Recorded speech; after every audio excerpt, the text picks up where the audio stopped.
Hello everyone and welcome to another Destiny video. Today I'm going to be talking about my first solo flawless clear of Ghosts of the Deep. Going into this run, I actually had very little experience inside of this dungeon. I only had 2 normal clears and a few Explorer mode clears from Rite of the Nine.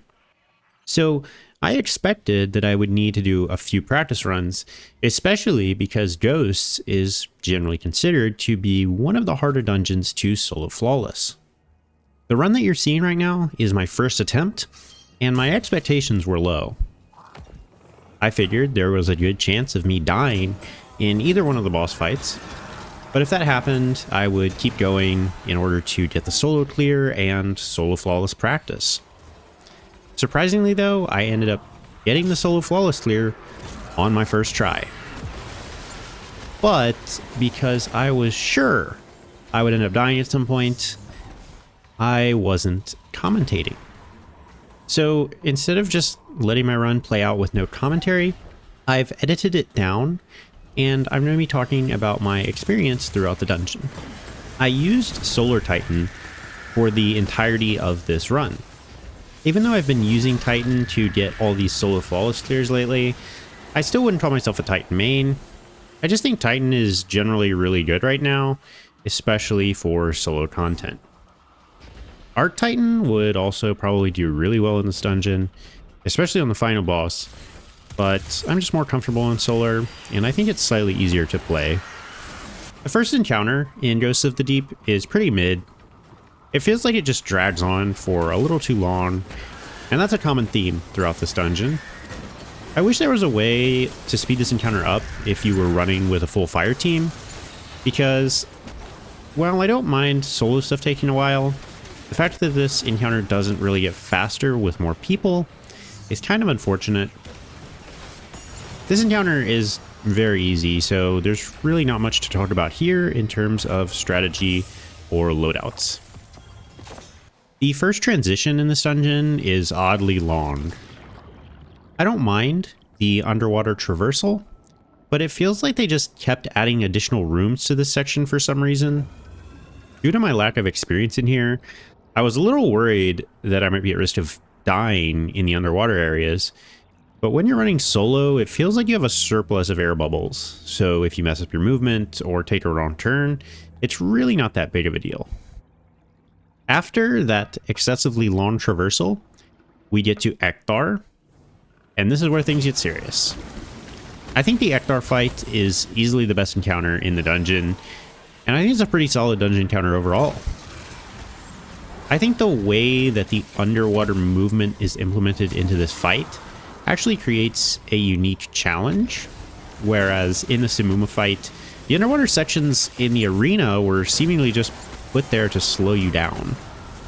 If you're like me and you haven't played the dungeon enough to memorize the locations of the underwater symbols, I highly recommend using a map here. After you get access to the deep site, there's a little bit of a lull, so I was able to take a minute and figure out where my symbols would be relative to each other prior to actually taking the dive. The underwater part in this encounter can at times seem pretty sketchy, but on this run everything went fairly smooth. I ran an enhanced athletics mod here, so that could have been helping me some, but I honestly don't know how beneficial those mods are. As for the rest of my build, I just decided to run Worm Gods with Tractor and 1-2 Punch. The shields that the bosses have in this dungeon are pretty annoying, and I debated running Arbalest here, but when you're fully buffed up with Worm Gods, it only takes a few hammers to get through Ekthar's shield. I ended up killing this boss in 4 phases, and a 3-phase is definitely within reach here if you play optimally, but I got knocked back a lot and I missed a few hammers. During damage, I was alternating between 1-2 Punch and Hammer, which is what I did in my solo flawless clear of Duality, and it worked great, but I actually don't know if this is worth doing, or if it's better to just build your buff and then spam the hammers. Overall though, this encounter went very smoothly. Bonk Titan just makes the DPS phase so easy. The second traversal section is significantly shorter than the first, but I actually had a close call here, as you can see. When you're on Hammer Titan, it's important to remember that you're not invincible all the time, and if there are no enemies within melee range, you won't be getting cured constantly by your hammer. After that transition, we get to the final encounter in the dungeon, which is Simuma. The Simuma fight isn't the worst dungeon encounter in the world, but it is pretty tedious. I killed Simuma in 5 phases, which doesn't sound that bad, but I think the real reason that this fight feels like a drag is the amount of time it takes to get to damage. On this run, most of my mechanics phases ended up being between 7 and 8 minutes long. Going into this encounter, I decided to stay on Solar, although I was very tempted to switch to Arc in order to get better DPS. I ran Lorelei here because I wasn't using my hammer for damage, and on normal at least, Roaring Flames by itself lets you kill the Hive Guardians in just a few hits. I liked Lorelei mostly for survivability during DPS. The Turtle Health Sunspot thing is okay, but I wouldn't say I benefited from it too much on this run. As for my weapons, I was running Arbalest alongside Briar's Contempt with Surrounded.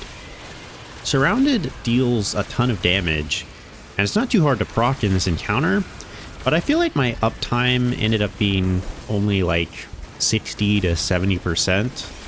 I think this is partially due to the Sunspot from Lorelei killing Thralls, and if you're on something like Well, you could probably keep those Thralls alive and get better uptime on the perk. Also, since Briar's is Solar, the Fever and Chill and Radiant Shrapnel artifact mods benefited me significantly. The most dangerous thing in this fight is definitely the boss's Moth Summoning attack. Now this attack is easily countered, seeing as how you can just shoot the moths as soon as they spawn. But when you're doing 5 or more phases over a long period of time, all by yourself, you are liable to lose situational awareness. And any lapse in focus might allow the moths to get close to you, in which case you're going to end up taking a hydrogen bomb's worth of arc damage. Besides that though, there aren't too many serious threats. Under most circumstances, Hive Guardians might be something to watch out for, but Hammer Titan kind of trivializes them. I had a couple of close calls in this fight, and I probably could have gotten 4 phase if my damage had been cleaner, but for the most part, everything went smoothly in the final encounter. That's all I've got for today's video. This wasn't really meant to be a guide or anything like that, but if you have yet to solo Flawless Ghosts of the Deep, I hope you found this video to be at least a little bit helpful. Thanks for watching, and I'll see you in the next one.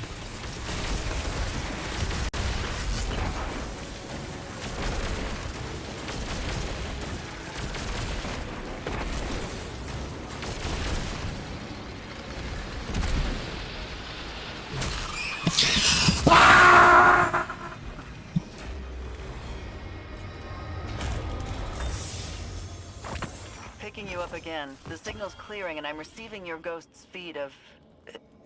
Is that... Oryx? Were the Lucent Hive trying to... This was a ritual to resurrect the Taken King. By force?